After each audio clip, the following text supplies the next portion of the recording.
Hello, everybody. This is Joshua Hatton with One Nation Under Whiskey Podcast Extra Edition. I'm joined today, and as always, with my good friend, my business partner, the dear Jason Neal Patrick Karras Johnston Yellen, and also, and this is what 2 weeks in a row with the wonderful, the lovely, the generous Jessica Rabbit Guillermo Lomas. Hi. And look at you. You've got it looks like you're in Finland, or are you in Sweden right now?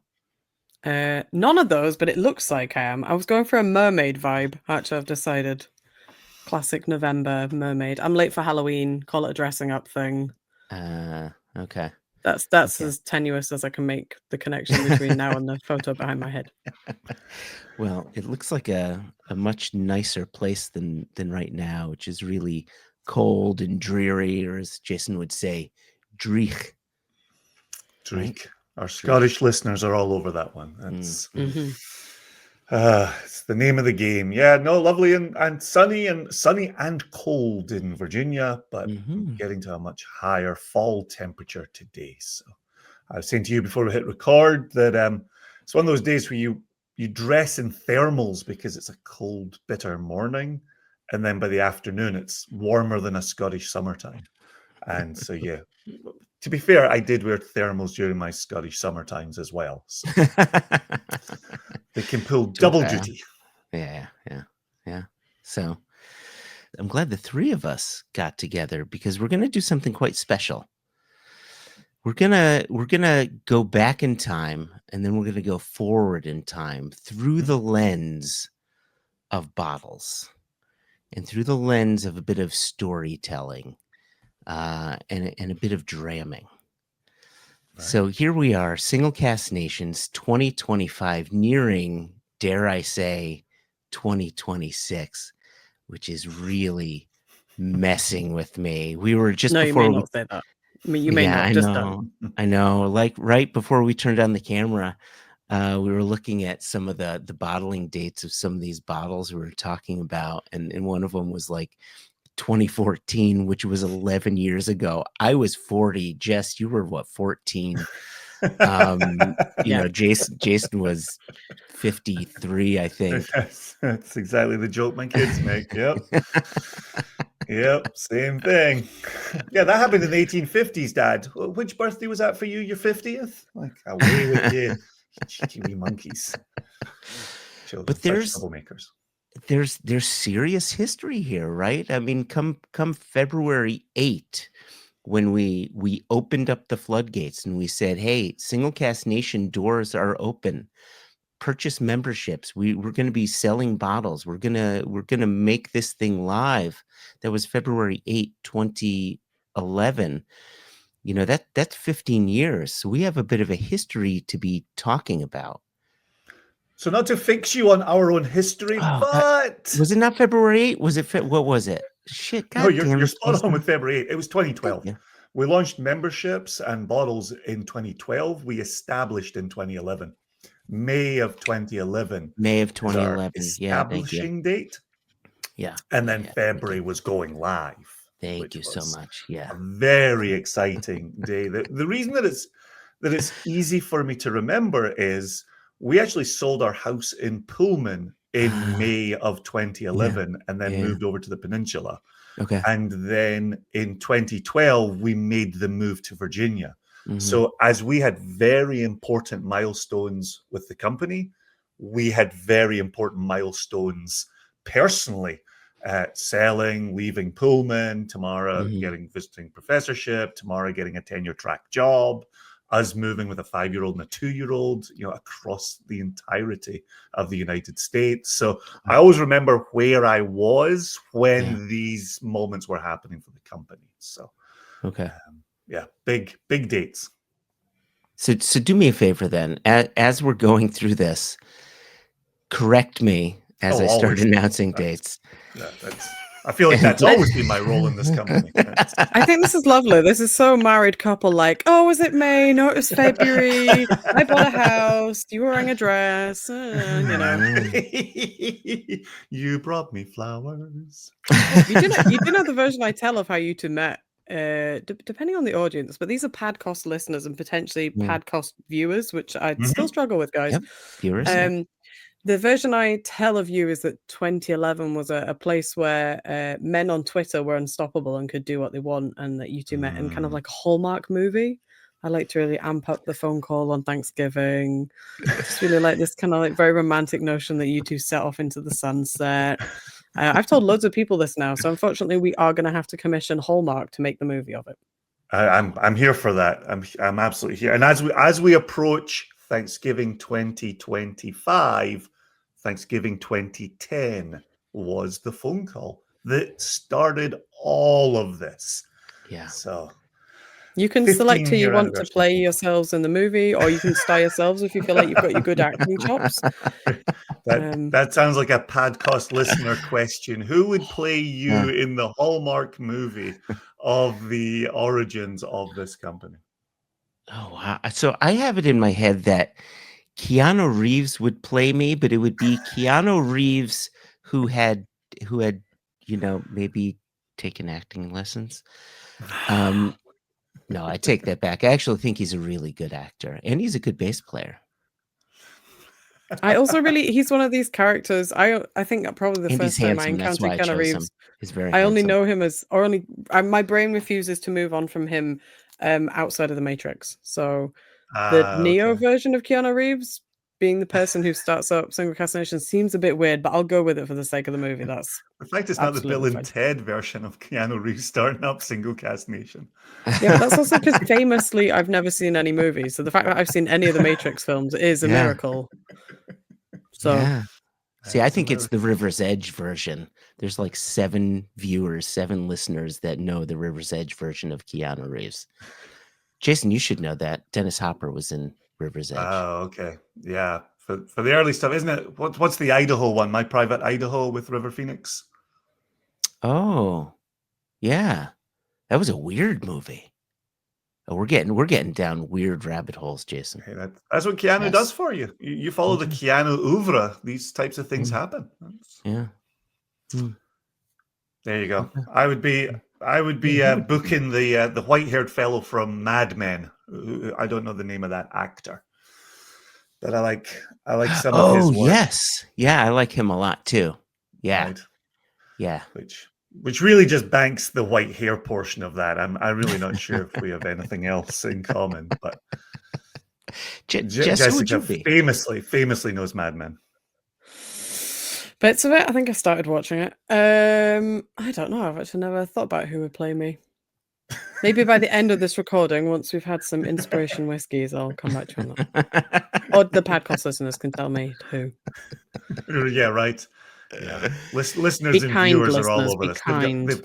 They've got thoughts and opinions. Yeah, it is funny though when you bring up Twitter, and that's the thing Josh and I have talked about over the years. Is that really was a remarkable place, and what a remarkable time for it. Like, and hey kids, be careful with what I'm about to say here. This might not sound recognizable, but it was such a supportive place. It was such a connected place. Like, what are we talking here? 2009, maybe as early as 2008. But that in the lifetime of Twitter really is a lifetime ago. Yeah. But Richard Patterson was there typing in all caps. You could access John Campbell when he was still with Lafroig as easily as you could contact Gal Granov sitting in Israel. Like it really felt like a community, a meaningful, supportive, positive community. Yeah, hashtag FF Follow Friday, right? We were like, oh, let's follow everybody, and you get to communicate and have little conversations with everybody. It was great. This is actually making me feel a bit sick with how wholesome it is. The most surprising thing, and the bit that's really getting the Padcast listeners screaming, is the idea that back in those days, Jason had social media. Well, I walked into that one, Jess. I really did. You just admitted on Wax Yeah, that you willingly participated in hashtag FF to shout at Richard Patterson in capitals. That's word for word what you said. Yeah, I had Facebook in 2006. Like that's how remarkable. When you still needed a university email address to access it, I had Facebook. It was wild, absolutely wild. And I think 2007, 2008, they started opening it up. 2007, because that's when I got it. Yeah. Okay. So that then that moved on there. So yeah. I can't remember the app, the program that I used to access Twitter, but I could really just follow the Whisky people in Twitter. It was really awesome. Really, really cool place. Man.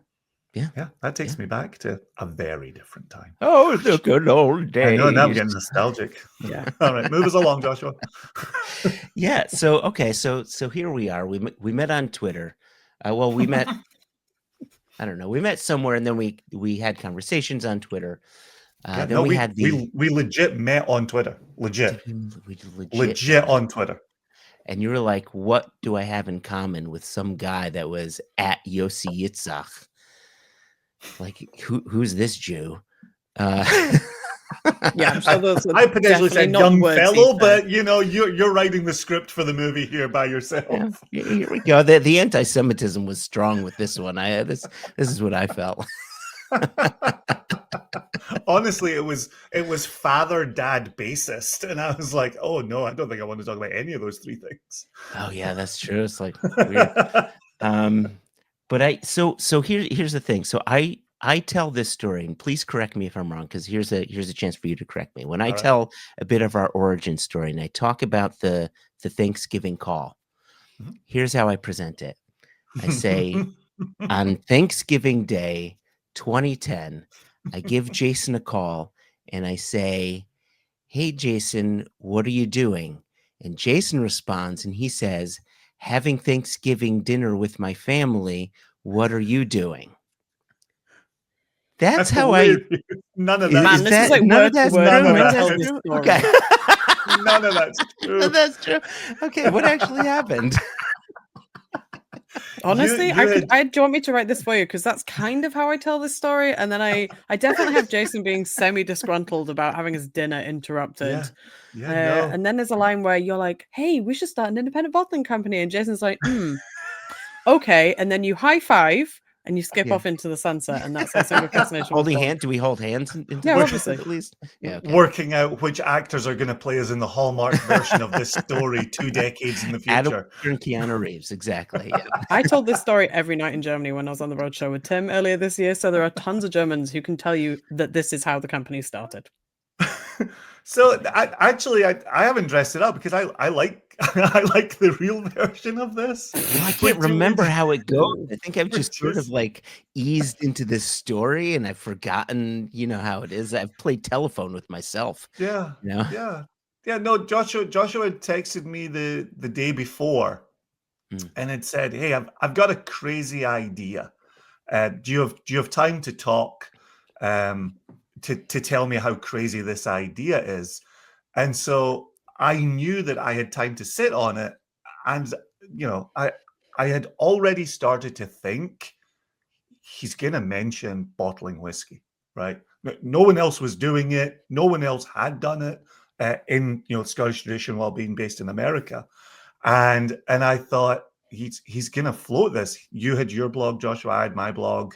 We had following, we had Twitter, the world was our oyster. And so we agreed that I would take your call early on Thanksgiving morning because I was in Palo Alto. So I ducked out the house and sat in the car. And then I took your call while sitting in the car outside. And very quickly, because we didn't have too long because it was Thanksgiving Day, you got to like, "I'm thinking about starting an independent bottling company." And I famously, in my own head, said, "That's $1 million idea." Little did he know uh, how hard it is to make $1 million while being an independent bottler. But yeah, it was like, no, that's a fantastic idea. You should absolutely do that. That Let me part know I how I can remember. support you. Yeah. And you were like, well, I want you to be a 50-50 partner. And it was like, oh, Yeah. oh, that was the part I hadn't thought about in my head, Yeah. was that it was going to be a split enterprise. And so I was like, yeah, leave it with me. Let me go talk to Tamara. And then I walked back into the house, immediately walked past Tamara and said, I think I've just had a life-changing conversation with Joshua. And she, much to her regret, said, I will support you in whatever you decide to do. And she has reminded me every day of every year since that was a mistake and not the thing she should have said in that moment. Wow. But wow. Here we are. Who had the last laugh? This guy. Suck it, Trebek. So This is good. I don't think I knew about the phone call in the car. I'm adding that into the routine. There you go. Thank you. Yeah. Because it just seems so American. Why do all of your important phone calls happen in a car? All of your Well- Zoom calls happen in a car? Is it because you don't want each other to hear what's being said? Is it like a secret? It was more the fact, so what would that have been? So that was 2010. So I had a 3-year-old and a newborn in a house with their 3 cousins, where the eldest was 11 and the youngest had just had his first birthday, and family were in the kitchen getting food ready for later in the day. The house was just pandemonium. And so jumping out into the car was essentially just, it was a quiet room is all it was. Yeah. And I could actually hear the conversation and not be distracted, which again is likely why the conversation was a short one and to the point, because I had left Tamara literally holding the baby. And Joshua, for you at that point, you would have had a 3-year-old and a 1-year-old. Like thinking where birthdays fall, you would have had both of them had their birthdays. Yeah, so maybe 2010. So it would have been, it would have been 4 and 2. Yeah, 4 and 2. 4 and 2. Right. Yep. Because August and September. Yeah. Yep. Right. So there's another busy, noisy house where, which again, and this is very much to Tamara's point, the fact that we had that going on with our families and still A, had the idea to launch the independent bottling company, and B, agreed to join him in the independent bottling company was like, oh shit. Like again, and you've said this in different presentations we've made, Joshua, but to not know what we didn't know, right, is why we did this, right? Every time we've looked back, like, how did we even start that? Like, what did we do? There was nobody able to give advice on starting a Scottish-style independent bottling company in America while living in America. There was nobody able to give that advice. I think we were fueled on like sheer ignorance and stupidity. 100%. Oh, right. Tamara has reminded me of that early and often as well. To not know what you don't know, it really is a blessing. Yeah. Yeah. So there you go. So I remember asking you, and you said, you basically, good luck with that. How can I support you? And it's like, you don't understand. I want you to be a 50-50 partner. And then of course we asked Seth Claskin to join us, and he was there for the first few years of that. But we had, the things that we had, how should I say this? Well, we had ignorance and we didn't really know what we were getting ourselves into. At the very least, because we were bloggers, we had connections to distilleries, and we had our connection to Impex. We had an importer, right?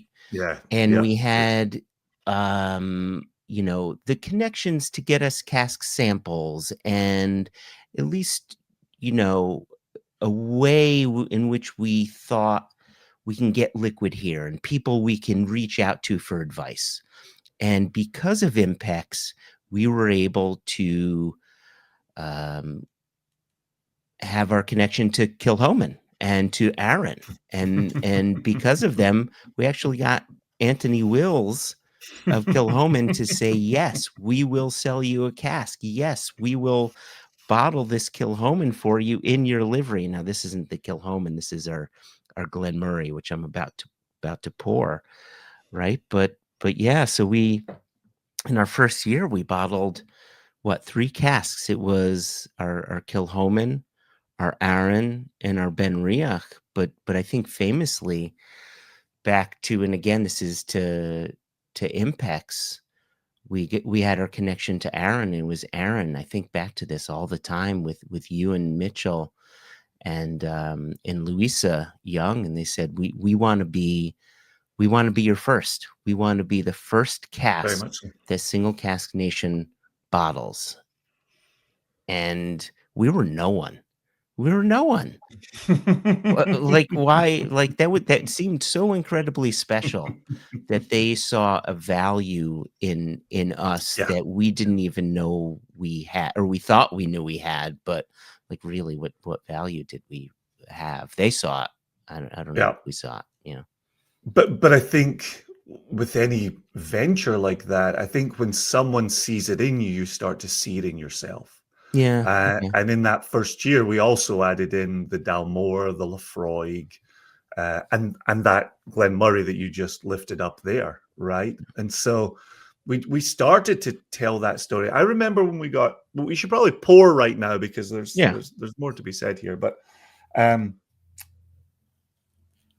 now I've lost my thought because I just started thinking about the special bottle that I've got just off screen that I know the three of us share over here. But I remember as we were building and we were watching, sales, once we actually started selling memberships and selling bottles, I remember being on Shopify, our platform of choice back then, and a little nod to the present and future here too, is I was watching that, and I remember Shopify put up a stat that was like 7% of new ventures survive beyond 18 months. And I remember seeing that probably 18 months to 2 years into us selling bottles and selling memberships. And we were growing and we were adding new relationships. And the thought that we could be one of 7% was really phenomenal. And that had stuck with me moving forward as well. And now to be sitting 15 years on from the very first phone conversation, right? It's remarkable. Again, I'm not trying to say this in a boastful manner. It's more, I'm as surprised as anybody that we've gone from little to no chance to little to no chance to little to no chance to little to no chance to little to no chance. And we still are here. We're still doing it. We're still growing. We're adding people. It continually makes me hugely appreciative of the nation and the support from the nation. Yeah. That was the angle I was going for, not the boastful. We did it when no one else could, but more like we found a nation and the nation lifted us up. Yeah, really quickly to that point, part of the reason why I got this idea of starting an independent bottling company and the idea of the nation, of creating this, initially it was this, virtual community of whiskey people to drink with. And this still rings true to this day, almost 15 years later, actually more than 15 years later, right? Because, we had this conversation in 2010, is I didn't have a whiskey club. I didn't have a whiskey group back then that I can drink with. To this day, I still do not have a local whiskey club to call my own. That's so sad. Jess has reached the downturn in the story. This is the part where you reach for the tissues, Jess. Oh my god. And now what happens is, I think this is all just a big ruse, right? This is 15 years of him trying to recruit people to Connecticut to drink some whiskey with him, right? He's really playing the long game here. That's what right. I could do all these other things, and then on top of it, I'll just be like, so you're all coming back to mine then for a dram, right? Pile on in. That's This is 10,000 people in the nation, all back to Joshua's. I just wanted to start a big group therapy session, really. He foresaw what Twitter was going to turn into. That's what Right. this was. I'll get them in person. Then when the internet disappears, we can carry on being friends. But I really did think, I could not be the only one. I couldn't be the only one who didn't have a group of people to geek out with, to enjoy whiskey in the way that I do. Now, do I have people I can drink with? There's no doubt about it. I've got people I can drink with, but I enjoy whiskey on a certain level that not everybody enjoys whiskey on in a geeky manner. And that's and I still don't necessarily have that, and it's something that I wanted to create, and it's something that I wanted to start with you and grow and anyway, that was sort of Good. an ulterior motive of Yeah. the nation of Single Cast Nation. Yeah. Do you see the speed at which he walked that back? He has got friends. It's okay, listeners and viewers. There are people out there for Joshua. It's just that they don't like whiskey. Despite this man having a pub near him called Scottish Dave's, couldn't find a single person to recruit to a whiskey club. So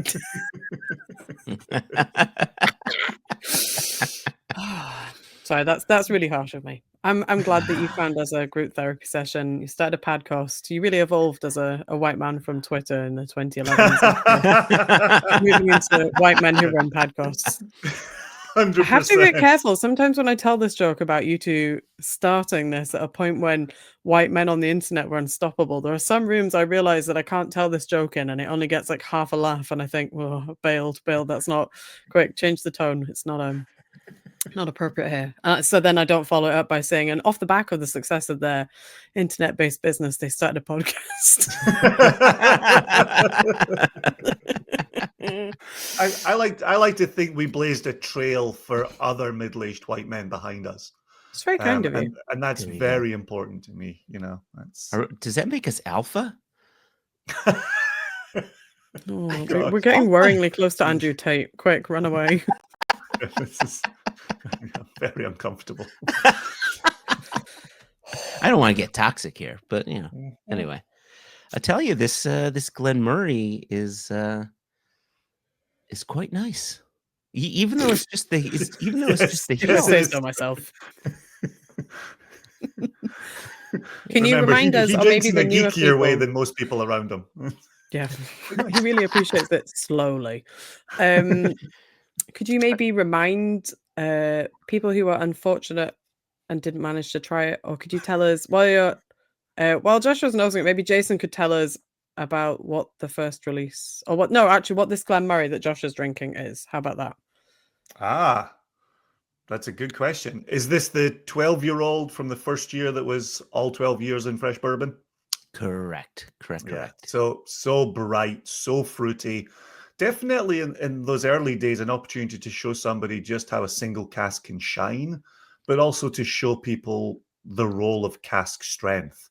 And, again, we've always said when we were out on the road, people didn't know these distilleries. People didn't know single casks. People didn't know cask strength. There was heavy lifting to be done on what were we even selling to people. And one of the most amazing things for me, and maybe for all three of us sitting here, is over that decade, and now obviously the additional 5 years, but over that decade, like the rise of single casks and the rise of cask strength. Yeah. We didn't see it coming, generally speaking. We thought we would have an opportunity within a small corner of whiskey geekdom to do something worthwhile and delicious. But the fact that single cask, and then to see the number of producers, the OBs, who are putting out single casks at cask strength, to see the number of distillery offerings where you can show up and fill your own cask. Like those things to that extent didn't exist when we launched. You always talked, and you know this, Jess, you always talked about where could you go to a distillery and get something unique, get something special. Which distillers were putting out the occasional single cask or a cask strength. But you really had to know your stuff, and you really, again, spent time talking to other people who knew their stuff to really get the lay of the land. This kind of general knowledge of single cask at cask strength was new. And so that Glen Murray really allowed us to tell that story. But at the same time, so did the Arran, right? Arran, 6 years bourbon, 6 years Pinot Noir. Correct. To bring it up to 12 years old, like to even be telling that story of additional maturation on a single cask that went out at cask strength. So there were definitely elements of the company that we were able to discuss through the cask that we were putting out there, and then really turning heads and really having people say, like, this is really terrific. This is unlike anything else I've got access to. And so that was really special. That's really good. You've answered a bunch of questions I had sort of started lining up in my mind, because it's something I get asked about a lot. I think even in 2025, when whiskey is much more kind of globally accessible, get me. It's a question I get asked quite a lot about. That's why I drank. When Jess says accessible, everybody has to drink. Oh, goodness. That's for the After Hours podcast where we explain that in joke. One of the questions I get asked a lot about in the tastings that I run, especially where I'm kind of trundling through our history and explaining Single Cask Nation, but a little bit about what indie bottlers do, is what did the scene look like in the US when SCN was launched? Because I don't think it was miles behind what was happening in the UK. There definitely are some notable and significantly older than us independent bottlers around. Of course. But it's funny, you talking about distillery handfills made me think about when I was a child and we used to go to Glenfiddich Distillery. As I famously told a lot of times, my parents weren't really drinkers. But I do remember being in the distillery centre and them having this big, it's still there now, like, a big cask and all the bottles where you could fill it yourself. And both of my parents being very like, do not touch, do not go near that. It's very, very expensive. I guess because my parents had no concept of how much whiskey costs and still don't, and we'll leave it that way. The idea that was like it was almost like a shrine in the corner of the distillery. It was such an unusual thing, and I don't think that was single casks. I think it was probably their 15-year-old that they offer at a slightly stronger strength. And I think if now I would have known the prices, I would have been making my parents buy them all and put them in the loft or somewhere suitable for future entertainment. But yeah, there certainly wasn't much of it here. So my original point was, what sort of reception were you getting outside of the nation when you told people, yeah, we're bottling whiskies that are being bottled from Scotland at this higher strength? Were people kind of like, ugh, what's that? Are you mad? There was definitely are you mad? I think back to what Joshua said a moment ago about the Impex connection, which was in that first year, we were pouring the distillery bottle next to our single cask selection. So we were talking on both sides of the fence, both as OBIB, but also as 40-something% and cask strength. And so I really used all of those as the jumping off point for, here's what you've been used to in stores. And again, bless Impex, bless Sam Filmus. He talked to producers in Scotland about bringing in an entry bottling at 46% and not the 43s. As you're saying there, independent bottlers in Scotland, I think of Connoisseur's Choice, which was a line I would purchase from. They were 40%. Yeah. Think about some of the Cadenhead bottles where Cadenheads were hugely well known. 40%ers, right? 40-something percenters. And so to be able to show, here's what Kilchoman puts out, here's the side of Kilchoman that they want to show you, and here's the access we have to the single cask at cask strength, we can add to your experience. That was always the goal for us. And so while, yes, folk were like, what's that you're doing? It was also, we made sure to explain what we were doing before we made the reveal. So we were setting people up for what we were about to reveal to them. And then they were like, ooh, 58? Like, whoa, woo. And obviously now the nation is, 60s in our recent Klein Leash, where, 60 point something, 61 point something. Like, doesn't drink anywhere near that. Folk are absolutely loving it. So it's a completely different landscape. It's really wild where we're at now. Yeah, I think we were trying to sell a number of things. We had to sell people on the idea of a distillery that they had never heard of before. We had to sell people on the idea of a single cask and what that is, on an ABV that they had never experienced before, on the fact that if they liked it, they had to buy a membership from us. They had to spend money just to gain access to our whiskeys because, we had that model in those early days, right? And they couldn't just go to their local shop to pick up those bottles. So, it wasn't just a matter of pushing water uphill. It was a matter of pushing water uphill at a very steep grade in those early days. At least that's how it felt to me. Yeah, but I would add the labels to that conversation, which is look at the storytelling, and by that I mean the cask story we're telling on those labels, right? Where it's important to know when it was distilled, when it was bottled, the cask it was in, right? And obviously a strength, obviously number of bottles. I can't believe there's only 148 Right? of those Glen Murrays. Talk about not good for a budget. Talk about $1 million idea. And then to have that truncated note there, just as that little jumping off point. One of the things we always said, if you're pouring that whiskey for a friend, that bottle's in your hand. Right now, and again, I think this speaks to the evolution. I don't want to get too far ahead on labels. We'll show what in another minute here. But now that truncated note doesn't need to take up space on a label because everyone's got their phone in their hand. And I would definitely say for us having our conversation in 2010, right? As much as yes, we were on the phone to each other. You didn't have your phone in your hand. If you were pouring whiskey for somebody, your phone was probably away. You weren't pulling it out. You weren't checking your texts, and you probably weren't taking photos for social media. We had a lovely corner of Twitter, so we potentially were. But you 100% were. Don't kid us on. Thank you, Jess. You were always on your phone. People are like, Jason, put your phone down, for God's sake. He's creating new hashtags, the whole thing. Hashtagging everything. Hashtag single malt. Hashtag. And so I do feel like we definitely had a position of what needs to be on the label.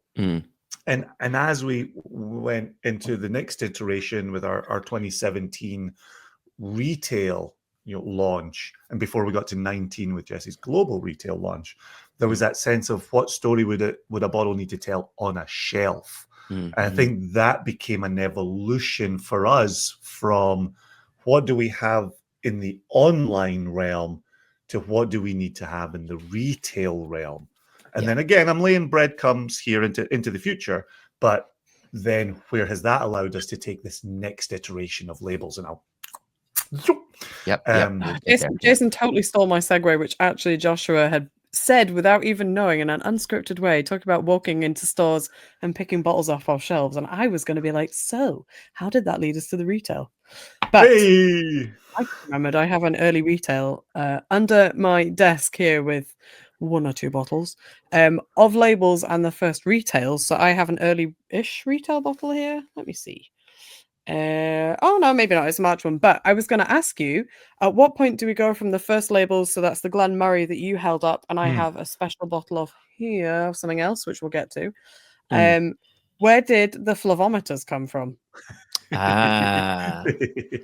Mr. Joshua Hatton. Was flavometer first in not the word, which I am still going to trademark. Was that the first time we went into retail that we saw flavometers starting to appear on bottles? Correct. Yeah. Okay.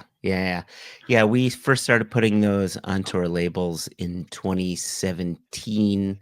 We put them on our retail labels and on our online exclusive bottlings as well.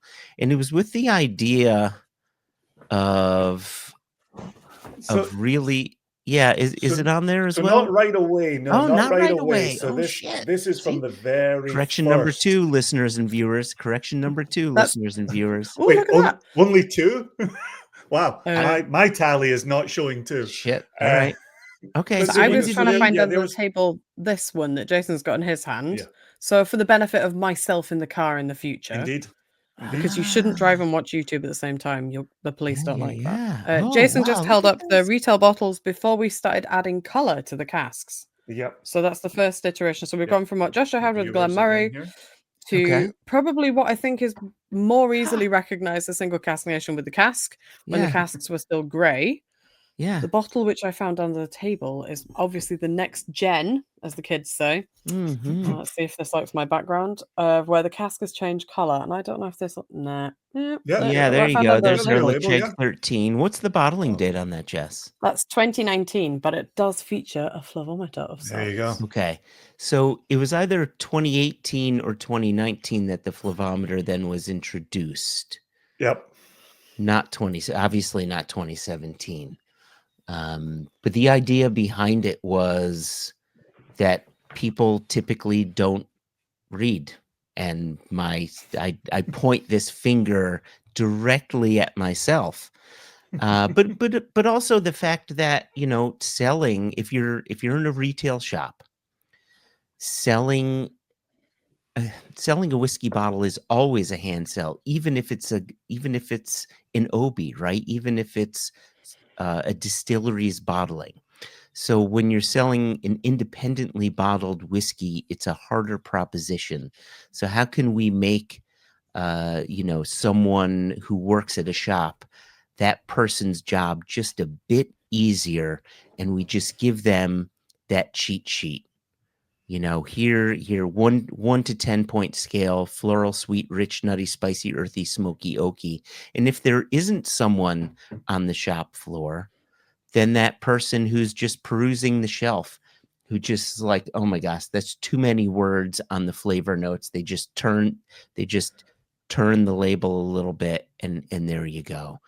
And right. And it was just a nice way to just deliver information really quickly to someone. And we introduced that on the online exclusives at the same time. Please correct me if I'm wrong, but we did it at the same time for online exclusives as we did for the retail labels. Am I correct on that, Jason? I'd have to do a deeper dive on that one. Yeah, I'm sure you're in the ballpark there. I was actually working to throw you a bone here. So for listeners, I'm holding up the mezcal that we did, the 9-year-old mezcal. And I did check, this was bottled in 2018. Yeah. And if you keep turning that label for a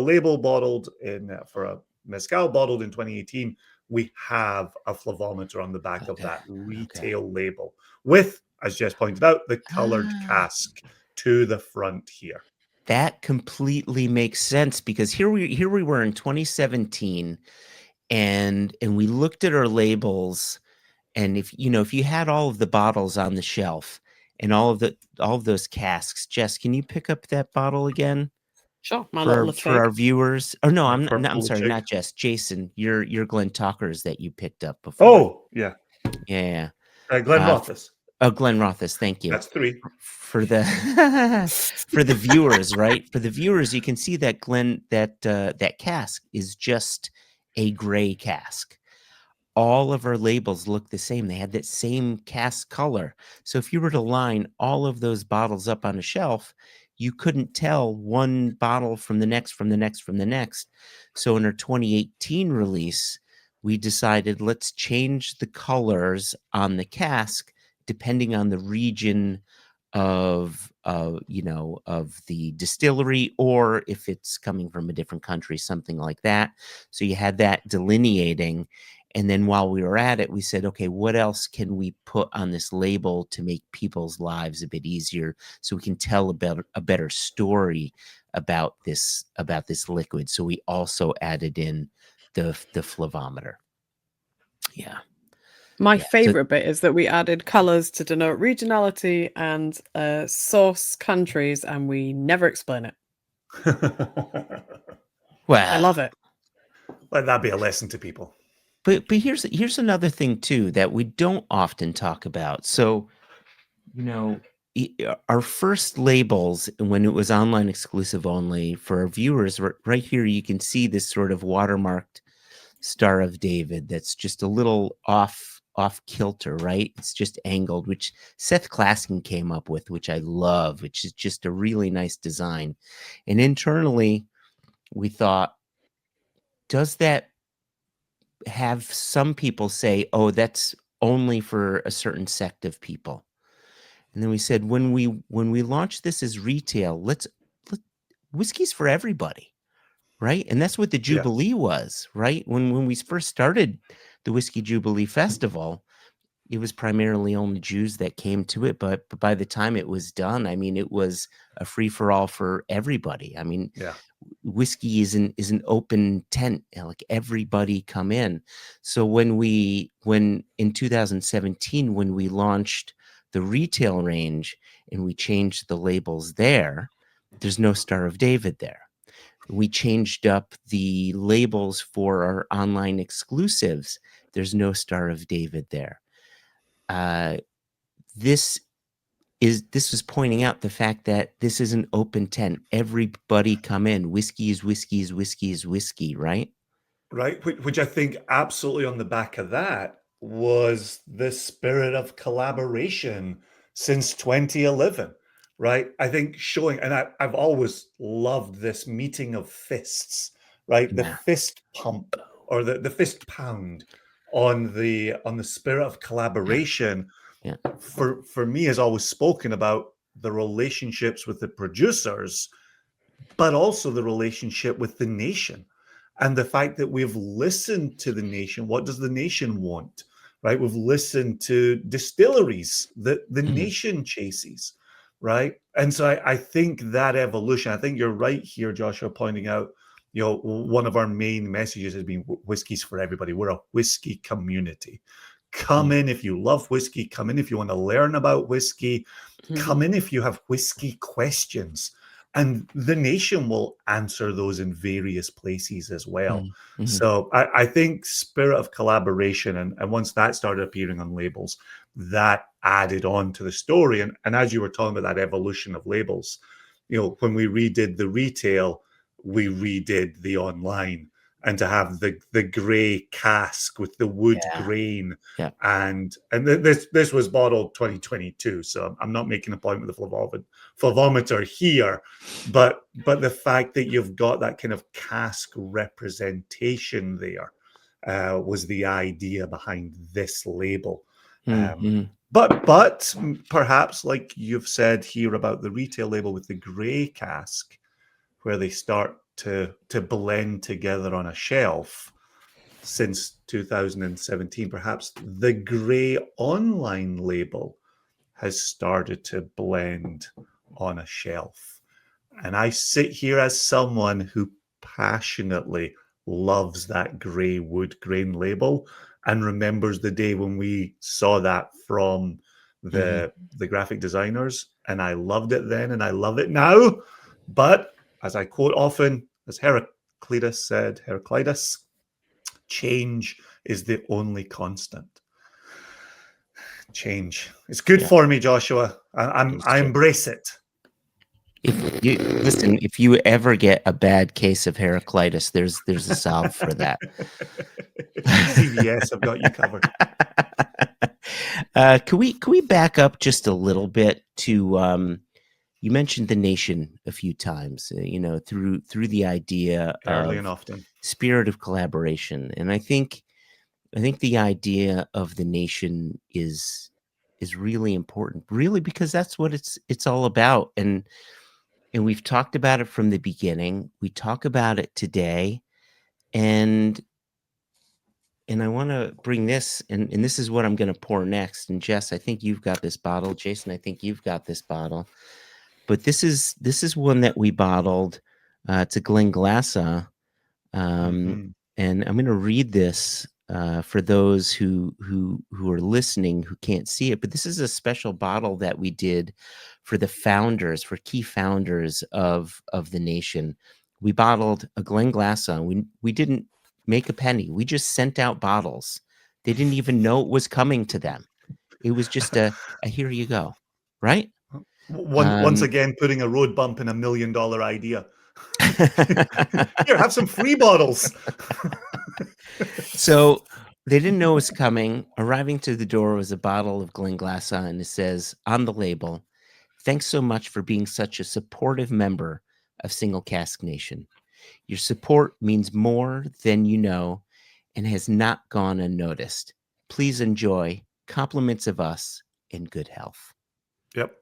So I'm going to pour a glass, and I'm going to raise a glass to the nation on this one. Yeah, that's what I've been sipping on while you were on your Glen Murray. It was the Glenglassa that I had. Yeah. So really special.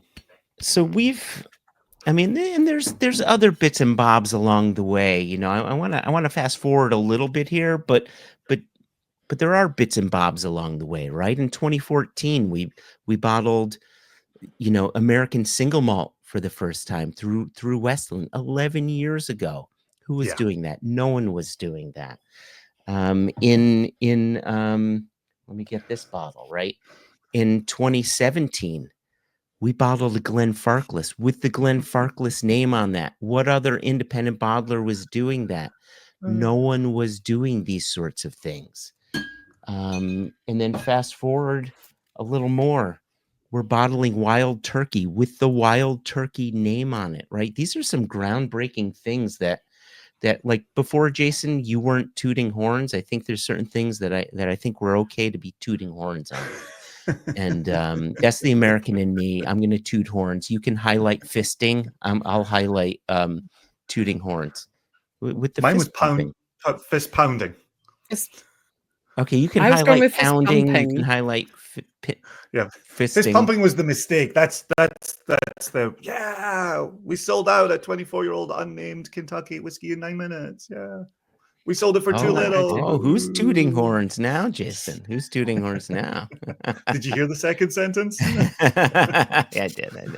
More road bumps on the road to $1 million. But right, so here we are. 2017, we changed packaging because we launched retail. We ended our membership program where we were selling memberships, and we just opened the floodgates. We said, you want access to our online bottlings? Just come to our website, purchase our bottles that we sell online, and we do that to this day, right? Just we bottle certain casks for online, buy them, come to the website, become a member of the nation by just join our mailing list, and that happens to this day.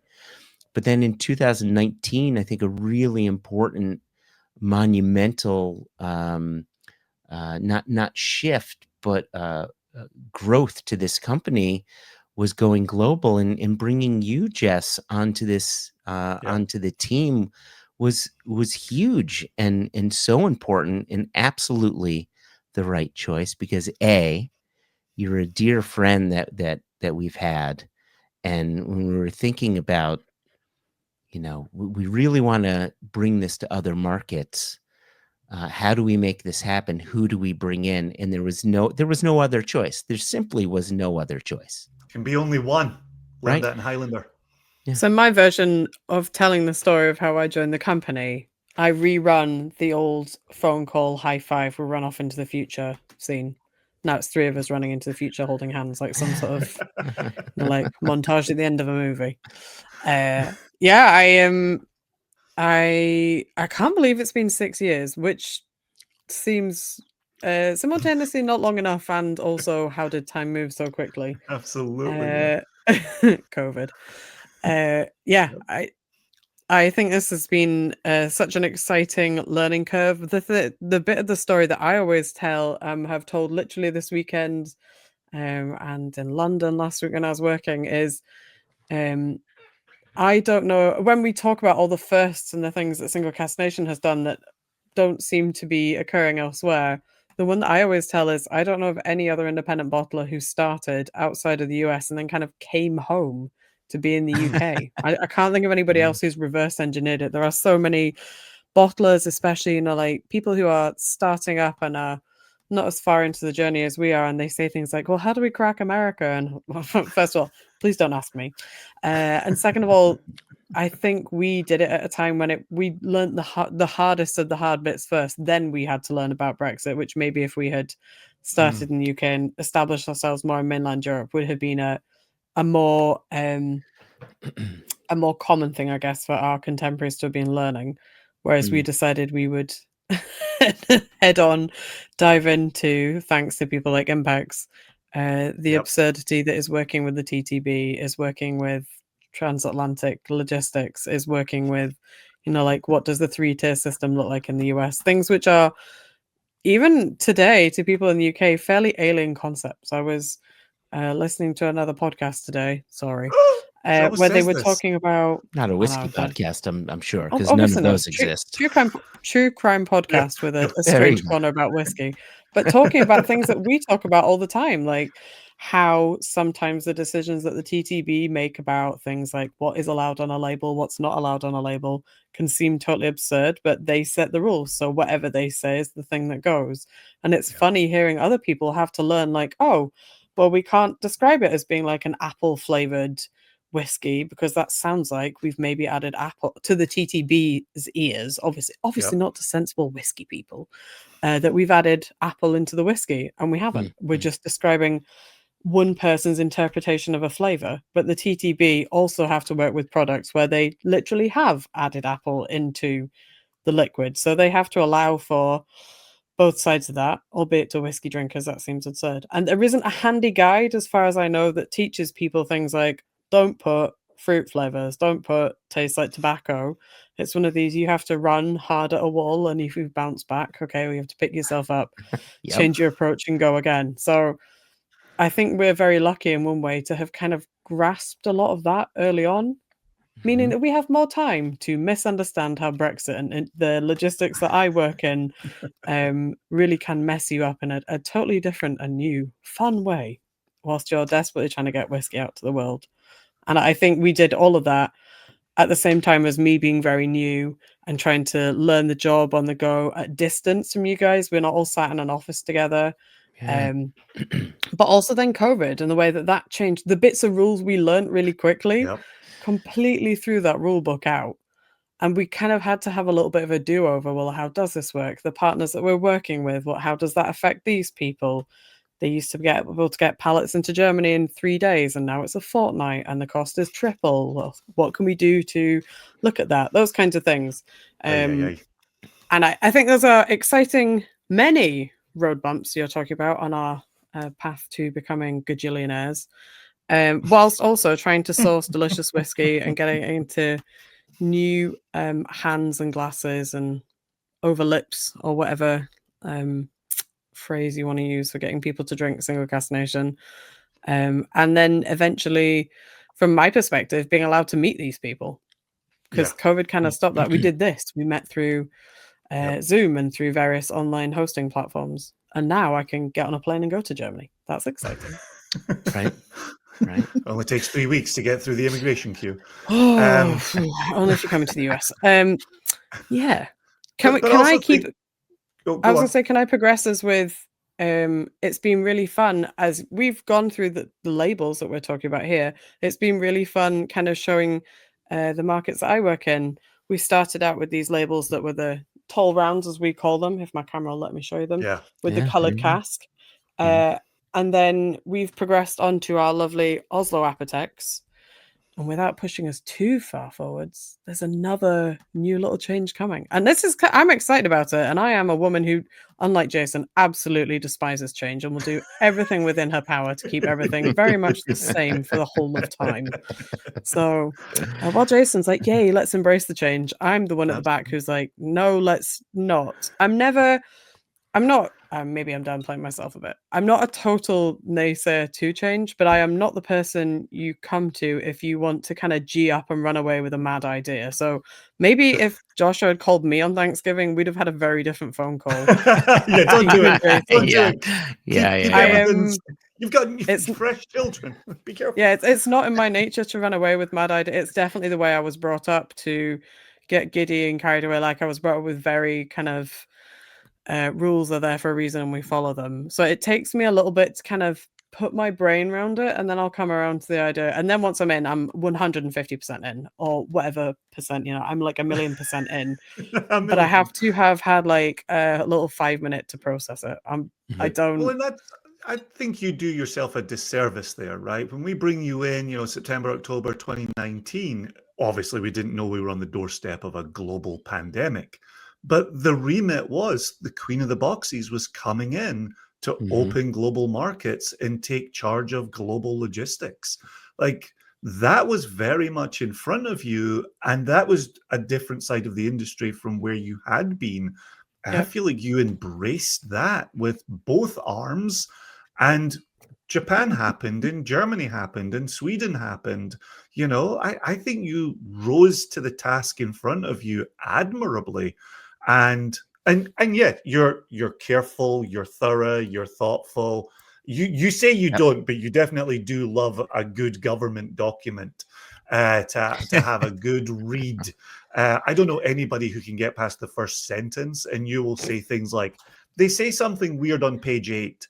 And that's not a normal sentence. Well, my So mother definitely thanks you for noticing that I may have used some ounce of the 2 law degrees I possess and refuse to acknowledge on a daily basis. So that's maybe that's the only bit of my life that allows a thread of what could have been to come through.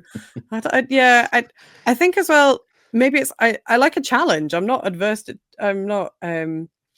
so adverse to it that I wouldn't look into it. I like the idea of finding a loophole somewhere. There's definitely a bit of me. I am a contrarian, so I love a kind of, well, if you're saying no, let's find out why that is. Like some ridiculous things like the deposit return scheme, where at one point that looked very frightening to us, and I was like, okay, let's just not.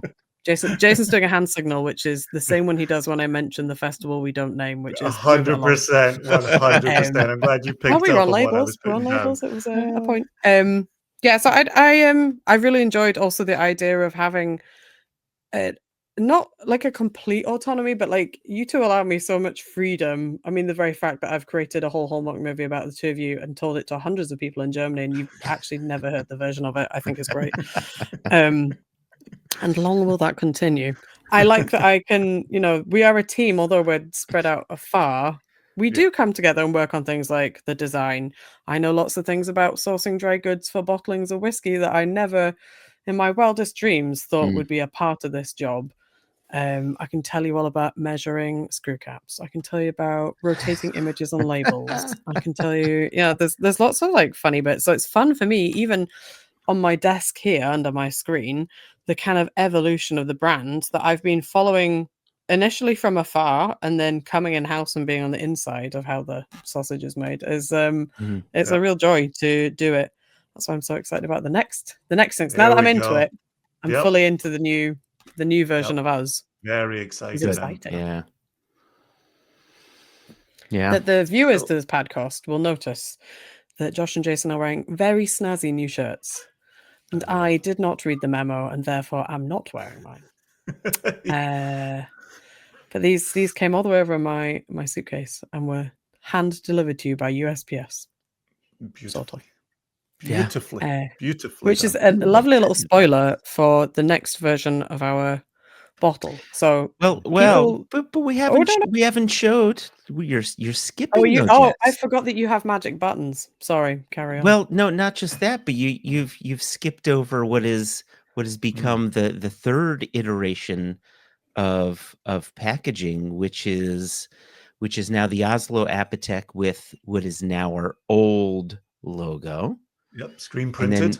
And then we went with our screw top, which still remains my favorite of all tops. I'm gonna go to the grave with this being my favorite of all tops. I'm with you. I did such a hard job of selling screw tops. Don't even come to me with those. Ooh, the unofficial name for the glass tops, which Jason's pointed out. I'm with Joshua on the screw tops. I have sold them to loads of people as the adult version of Pogs. And that is a great way of identifying if people are in your tasting who are not old enough to be drinking alcohol because they don't know what a Pog is. And you can ask them to leave immediately. And I'm holding in my hands not just my favorite SCN bottling of 2024, their Tobermory 16, but I think my favorite Tobermory of ever bottled. Period. Oh gosh, this is so good. This is gonna be my next pour, by the way. Gotta find my glass. But yeah, so this was the next iteration, right? This was us. I kind of like this idea of us growing up, right? Of us, just if you're a parent, a mother, a father, a guardian, whatever, right? And you've got your infant, your toddler, your teenager, those lanky years, and and you see your children, or even if you're an auntie or you're an uncle or something, you're right. You see that child growing up. It's really nice to see this evolution of your children, and here we are. This is like, I feel as if this child has graduated university and is going out into the world and is become an adult finally. That's what this particular packaging, this particular bottling feels like to me. Yeah, I really like the fact that we could have a consistent, normal gray colored cask on the screen printed front. Mhm. And then we moved the color to the band on the bottom of the label. As much as I understood why we colored the cask, even if we never explained it to anybody, and as much as, yes, it made it Yes. pop across a shelf, I really liked having a logo on a bottle that you could set your watch by while introducing colored bands on the bottom. And I will add my voice to your voices, which is that screw cap has done remarkably well for itself. The feedback has been consistently terrific. As much as some people, when they first hear of a screw cap, screw up their nose a little bit, and then they feel it, they twist it, they turn it. It really feels like something. I will say the glass VinoSeal, the glass stopper that I held up, I'm not meeting people who are sad to see the back of that. And that's one, personally, I like it. I understand it sticks like a Westland screw cap from back in the day. Mhm. But there's a lot of people not sad to see the back. However, with that said, I am still excited about the change we have made to the new packaging design, and the fact that we will have top, capsule, screen print, label, colored band. There's going to be such consistency there across the line, for us here in the US, for Jess in global markets, for our friends obviously up in Canada. There's some nice consistency coming about there for that retail label. So I don't know if we've talked enough to have reached the point of reveal. I think we have. Jess, do you want to try to show yours, or should I show my? Let's see First, if you this show will- yours so we can see the physicality. There we of go. the If I do like top. the Instagrammers do, if I put my hand Oh, behind look it, at you that. can kind of. It's a bum more. No, I like that it doesn't want to cooperate. This is fun. Yeah, look at This is that. also That's not at all tight, irritating. Oh, here, for let the me audio listeners. see if tight I can logo on that one. look at that. There Oh we my go. gosh. There we go. For Hey, viewers, Jess has got the full screen. 21-year-old Bowmore. Look at Ooh that. la la. Ooh And la there's that la. beautiful Isla colored band along the bottom there. Mhm. Yeah, my favorite kind of. Well, it's not quite. This has changed the tint slightly, but I was calling it like an almost Tiffany's blue, which is my favorite color. There you go. For See, those I of you was that can see thinking my grey stuff. periwinkle blue, but I like that Tiffany's Periwinkle. blue. It's not fully Tiffany's blue, but it's not. It's not. I'd say it's slightly greener, but Yeah. that's my favorite color. So, very pleasing to me to see it on a bottle, especially today's version that it's on Delicious 21 Real Beaumont. But look at this also on. Is that a Glendronach for you guys That or a is, yeah. Glendronach for me? Yeah, this one's coming to the US. It's a 14-year-old Glendronach, and it's tough to see on this picture. Let's see if I can zoom in. Yeah, oh, that's I love the that. STR-PX Barrique that's going to be coming out. But yeah, right. So this is our new packaging right here with our new logo, and it's this whiskey is not just graduated university. It's got its first job. It is now a contributing member to society. It's paying taxes. It's doing good in the world. And I even see the beginning of the flavometer peeking its nose around the right side of that label there. So the usual cask details in a beautiful presentation with a very strong number on there. And then the distillery name, and then that very strong modernized version of the new logo. Yeah, which, that's which I one thing really enjoyed. that I didn't particularly love about this packaging is that you had the distillery there, but then you had to turn the label to see the age. And I like that Yeah. the new packaging is the age is right there in the center. Yeah, the reorganization of that yeah. label, I think, is meaningful, and why when we were talking earlier about where did we start, what story was the label telling about the cask, there's that meaningful evolution over the years, where even from the original online packaging, the number was front and center in the middle of the label, to then the gray label kind of pushed that off into the banner. Underneath the Single Cask Nation logo, and now here in retail and in the online package. Do you have the new online package? I know we've been sharing that over email for a good while. Yeah, I do. And there you go.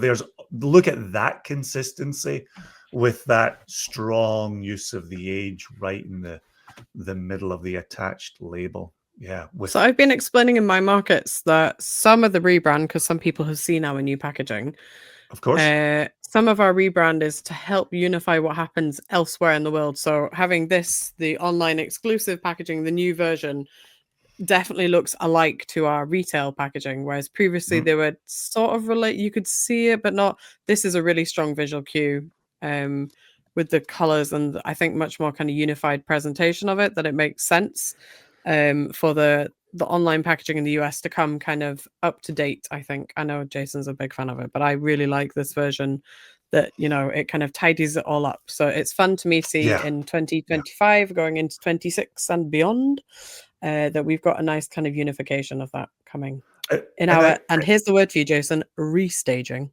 Beautiful.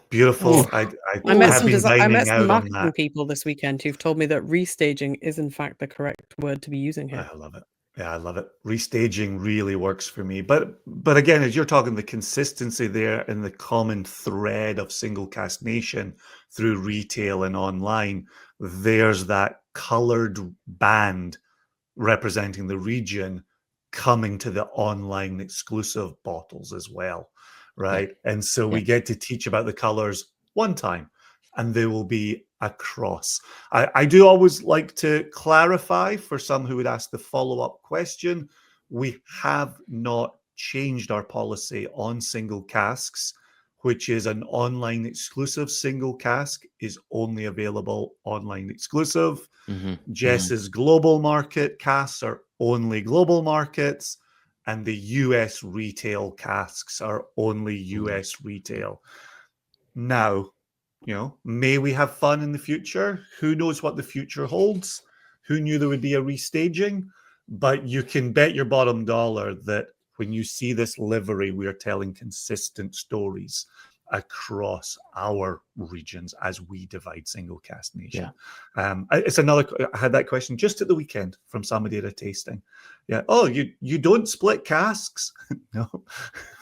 Been saying it since 2017. We don't split casks. What have I been saying for 8 years? No. You get them. But right. But again, and you and I have been talking about this in separate extras, Joshua. But look at the representation of the nation on the online exclusive label. Like, look at that celebration. For all of those people for whom we've been saying, you are the nation, right? You are the nation. Now we're showing you, you're on these labels, you're on the banners as we're going around festivals. There have been some other special releases around the nation this week, this celebratory week as well. So, yeah, we don't sit here without the nation and shining the light back on the nation, especially on a fun label, email marketing, festival banners. It feels really cool to be showing off the nation, who we talk about all the time and are so proud of. 100%. Because without them, there is no Single Cast Nation. It just is as simple as that, and it wouldn't be special. It just wouldn't be. Really, really exciting. The fact that we can go from a telephone conversation in a car in November 2010 to be sitting here with 10,000 in the nation in the US, more global nation fans who Jess gets to interact with more regularly than we do, and now having our home within ASC and having our casks. The future is incredibly bright for Single Cast Nation and for One Nation Under Whisky podcast as well. Future's so bright, we should all be wearing shades. What a celebration. Really fantastic. Really, really, really fantastic. And honestly, for the three of us, we're going to make $1 million any day now. Any day. Any day. I've got it all in Any Bitcoin. day. We're fine. It's coming. Any day now. Any day. Cut to 15 years in the future. Is it the day, Jason? Well, until that day comes, we can continue to ask viewers, we can continue to ask listeners to please subscribe to our YouTube channel, subscribe to the podcast on Apple, Spotify, whatever your platform of choice is. Please subscribe, tell your friends, tell your loved ones, share the word, and let people know about Single Cast Nation. If you love whiskey, if they love whiskey, share the news. We'd love to bring more people into the nation. It really means a lot to us. It's not just a business, it's a community. And we love to, right? We love to bring people into the fold. So subscribe, tickle the little bell down below to be alerted of new videos. And on that note, I'm gonna raise glasses. Oh wait. Say yeah, Jess, you gotta get your glass. We say cheers, big ears. Cheers to all in the nation. To all in the Love nation. it. Cheers. Need a little clank too.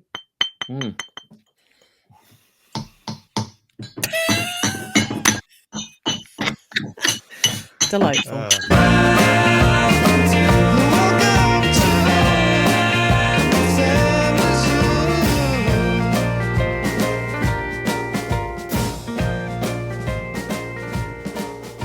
Photograph has hands is jumping off here, kind of coming out my head.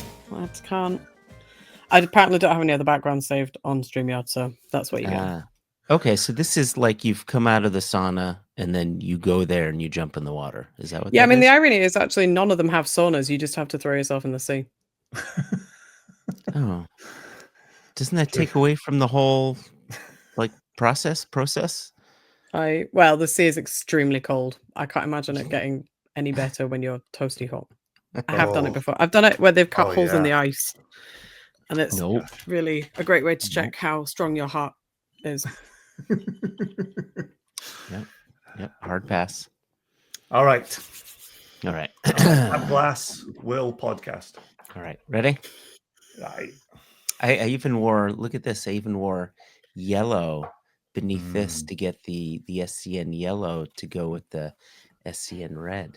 See that? There we are. Living in the future. He's thought about it.